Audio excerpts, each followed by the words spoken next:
നഗരസഭയിൽ ഇത്തവണ ഭരണം പിടിച്ചെടുക്കുമെന്ന് നഗരസഭാ ചെയർമാൻ സ്ഥാനാർത്ഥി MP ജാഫർ സിറ്റി ന്യൂസിനോട് പറഞ്ഞു. നഗരസഭയിലെ വികസന മുരടിപ്പ് ചൂണ്ടിക്കാട്ടിയാണ് UDFന്റെ പ്രചരണം. അധികാരത്തിലെത്തിയാൽ നഗരത്തിലെ ഗതാഗത പ്രശ്നം ഉൾപ്പെടെ പരിഹരിക്കാൻ അടിയന്തര നടപടി ഉണ്ടാകുമെന്നും MP ജാഫർ സിറ്റി ന്യൂസിന് നൽകിയ പ്രത്യേക അഭിമുഖത്തിൽ വ്യക്തമാക്കി. കാഞ്ഞങ്ങാട് നഗരസഭയിലെ പോരാട്ടം ഇപ്രാവശ്യം UDF അധികാരത്തിൽ വരും എന്നുള്ള രീതിയിൽ ജനങ്ങളുടെ വലിയ സപ്പോർട്ട് UDFന് ഉണ്ടായിക്കൊണ്ടിരിക്കുന്ന ഒരു സാഹചര്യമാണ് കാഞ്ഞങ്ങാടിനെ സംബന്ധിച്ചിടത്തോളം ഉള്ളത്. കഴിഞ്ഞ 10 വർഷക്കാലം കാഞ്ഞങ്ങാട് നഗരസഭ ഭരിച്ചുകൊണ്ടിരിക്കുന്ന ഇടതുപക്ഷ ജനാധിപത്യ മുന്നണിയുടെ കൗൺസിൽ യാതൊരു വികസനവും കാഞ്ഞങ്ങാട് നടത്തിയിട്ടില്ല എന്ന് മാത്രമല്ല, UDF കാഞ്ഞങ്ങാട്ട് കൊണ്ടുവന്ന സകലമാന വികസന പ്രവർത്തനങ്ങളെയും പദ്ധതികളെയും തകിടം മറിക്കുന്ന സാഹചര്യമാണ് കാഞ്ഞങ്ങാട്ടുണ്ടായിട്ടുള്ളത്. അതിനുദാഹരണമായി എടുത്തു പറഞ്ഞാൽ അലാമിപ്പള്ളി ബസ് സ്റ്റാൻഡ് UDFൻ്റെ ഒരു സ്വപ്ന പദ്ധതിയായിരുന്നു. അത് 90% പൂർത്തീകരിച്ചതിന് ശേഷമാണ് UDF ഇവിടെ നിന്ന് അധികാരത്തിൽ നിന്ന് പോയത്. ഈ കഴിഞ്ഞ 10 വർഷക്കാലമായി LDF ഭരിക്കുന്നു. പക്ഷേ 2019 ഫെബ്രുവരി 22 അത് കേരളത്തിൻ്റെ മുഖ്യമന്ത്രി ഉദ്ഘാടനം ചെയ്യപ്പെട്ടെങ്കിലും ജനങ്ങൾക്ക് ഉപകാരപ്രദമാകുന്ന രീതിയിൽ, നഗരസഭയ്ക്ക് വരുമാനമുണ്ടാകത്തക്ക രീതിയിൽ അതിനെ മാറ്റിയെടുക്കാൻ ഈ ഭരണസമിതിക്ക് 10 വർഷക്കാലം കാലാവധി ഉണ്ടായിട്ടും അത് സാധിച്ചില്ല എന്നുള്ളതാണ് കാഞ്ഞങ്ങാട്ടെ ജനങ്ങൾക്ക് മുന്നിലുള്ള ഏറ്റവും വലിയ പ്രശ്നം. അതോടൊപ്പം തന്നെ അതിന് തൊട്ടുനടുത്ത് കേരളത്തിലെ വനിതകൾക്കായി, കേരളത്തിൻ്റെ വിവിധ ഭാഗങ്ങളിൽ നിന്ന് വരുന്ന വനിതകൾക്ക് താമസിക്കുന്നതിനുണ്ട്, ഭയം കൂടാതെ താമസിക്കുന്നതിനുണ്ട് ഒരു ഷീ ലോഡ്ജ് ഉണ്ടാക്കി. ആ ഷീ ലോഡ്ജ് എന്ന് പറയുന്നത് കേരളത്തിലെ ആദ്യത്തെ ഷീ ലോഡ്ജാണ്. പക്ഷേ അതിൻ്റെ പൂട്ടുപോലും ഇതുവരെ തുറന്ന് പ്രവർത്തിക്കാത്തൊരു സാഹചര്യമാണുള്ളത്. അതുപോലെ തന്നെ മാലിന്യ പ്രശ്നങ്ങൾ ചൂണ്ടിക്കാണിച്ചുകൊണ്ടാണ് LDF അധികാരത്തിൽ വന്നത്. മാലിന്യ സംസ്കരണത്തിന് വേണ്ടി തുമ്പൂർ മൊഴി മാതൃകയിൽ പണിയുമെന്നാണ് പറഞ്ഞത്. പക്ഷേ ബസ് സ്റ്റാൻഡിൻ്റെ യാർഡിനകത്ത് തുമ്പൂർ മൊഴിക്ക് വേണ്ടിയിട്ടുള്ളൊരു കൂടാരം പണിതു എന്നുള്ളതല്ലാതെ യാതൊരുവിധ മാലിന്യ സംസ്കരണത്തിന് വേണ്ടിയിട്ടുള്ള സാഹചര്യവും ഉണ്ടാക്കിയിട്ടില്ല. മാത്രമല്ല, കാഞ്ഞങ്ങാട്ടെ ഏറ്റവും വലിയ പ്രശ്നം, ജനങ്ങൾ ഇന്ന് അഭിമുഖീകരിക്കുന്ന ഏറ്റവും വലിയ പ്രശ്നം കാഞ്ഞങ്ങാട്ടെ ഗതാഗത കുരുക്കാണ്. പുതിയ കോട്ടയിൽ നിന്നൊന്ന് കോട്ടച്ചേരി സർക്കിളിലേക്കൊന്ന് പോകണമെങ്കിൽ മണിക്കൂറുകൾ ട്രാഫിക് ജാമിൽ കുടുങ്ങുന്ന ഒരു സാഹചര്യമാണ്. അതിന് ശാശ്വതമായ പരിഹാരം കാണാൻ ഇവർക്ക് കഴിഞ്ഞിട്ടില്ല.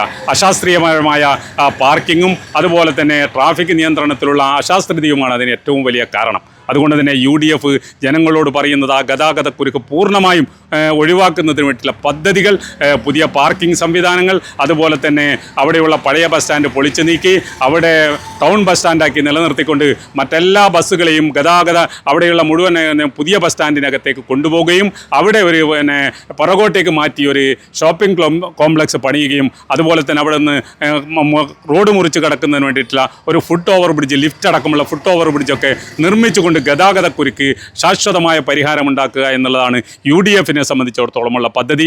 അതുപോലെ തന്നെ മത്സ്യ മാർക്കറ്റ് ഇന്ന് അവിടത്തേക്ക് പോകാൻ പോലും കഴിയാത്തൊരു സാഹചര്യം. നമുക്കറിയാം, KT ജലീലിനെ കൊണ്ടുവന്ന് ദുബായ് മാർക്കറ്റ് എന്ന് പറഞ്ഞുകൊണ്ട് വീണ്ടും ഉദ്ഘാടനം ചെയ്യപ്പെട്ട മാർക്കറ്റിനകത്തേക്ക് ഇന്നൊന്ന് കയറാൻ പോലും ജനങ്ങൾക്ക് കഴിയാത്തൊരു സാഹചര്യമാണ്. UDF അധികാരത്തിൽ വന്നാൽ ആ മാർക്കറ്റ് അവിടെ നിന്ന് പൂർണ്ണമായും മാറ്റി മറ്റൊരു സ്ഥലത്ത് അത്യാധുനികമായ മത്സ്യ മാർക്കറ്റ് നിർമ്മിക്കുക എന്നുള്ളതാണ് UDFനെ സംബന്ധിച്ചിടത്തോളമുള്ള പദ്ധതി.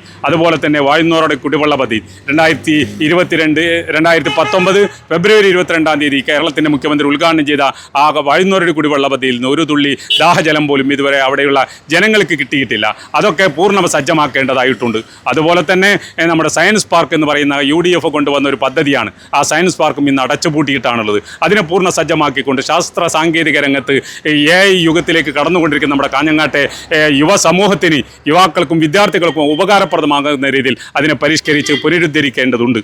അതോടൊപ്പം തന്നെ അതിൻ്റെ തൊട്ടടുത്തുള്ള ചിൽഡ്രൻസ് പാർക്ക് നമുക്ക് പുനരുദ്ധരിച്ചുകൊണ്ട് ആളുകൾക്ക് തുറന്നു കൊടുക്കേണ്ടതുണ്ട്. അതുപോലെ തന്നെ നമ്മുടെ നാട്ടിലുള്ള വയോജനങ്ങൾക്ക്, വിദ്യാർത്ഥികൾക്ക്, അതുപോലെ തന്നെ ജീവിതശൈലി രോഗം കൊണ്ട് ബുദ്ധിമുട്ടുന്നവർക്കൊക്കെ വ്യായാമം ചെയ്യുന്നതിന് വേണ്ടി ഓപ്പൺ ജിംനേഷ്യം അടക്കമുള്ള, അതുപോലെ തന്നെ വാക്കിംഗ് വഴികൾ ഒരുക്കിക്കൊണ്ട് അവർക്ക് നടക്കുന്നതിന് വേണ്ടിയിട്ടുള്ള സാഹചര്യങ്ങൾ ഒരുക്കിക്കൊണ്ടുള്ള പുതിയ പദ്ധതികൾ ആവിഷ്കരിച്ചുകൊണ്ട് കാഞ്ഞങ്ങാടിൻ്റെ വികസനത്തിനുതകുന്ന രീതിയിലുള്ള പുതിയ പദ്ധതികളുമായിട്ട് UDF അധികാരത്തിൽ വന്നാൽ 10 വർഷക്കാലം കാഞ്ഞങ്ങാടിൻ്റെ വികസന മുരടിപ്പിന് ഒരു അറുതി വരുത്തിക്കൊണ്ട് പുതിയ വികസന രംഗത്തേക്ക് കാൽവെപ്പ് നടത്താൻ UDFന് സാധിക്കും. അതുകൊണ്ട് കാഞ്ഞങ്ങാട്ടെ ജനങ്ങൾ ഇപ്രാവശ്യം കാഞ്ഞങ്ങാട്ട് ഒരു UDFൻ്റെ തരംഗം തന്നെ നിൽക്കുന്നുണ്ട് എന്നാണ് ഞങ്ങളെ സംബന്ധിച്ചിടത്തോളമുള്ള കാഞ്ഞങ്ങാട്ടെ ജനങ്ങളുമായി ബന്ധപ്പെടുമ്പോൾ ഞങ്ങൾക്ക് മനസ്സിലാകുന്നത്.